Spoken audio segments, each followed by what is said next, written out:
What's up guys, Nick here, back with another video.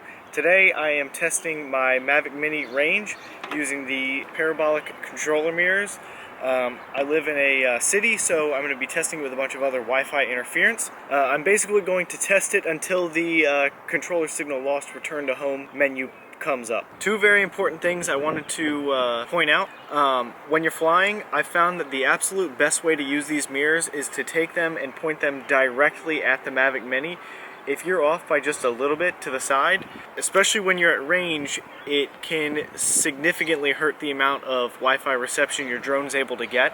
I would say the second most important thing is making sure that you have a clear path between where you are and where the Mavic Mini is. If there's anything in the way, like trees or buildings, it significantly limits the distance that you're able to achieve. Alright, so I'm not going to waste any more of your time. Here's the video of the flight test.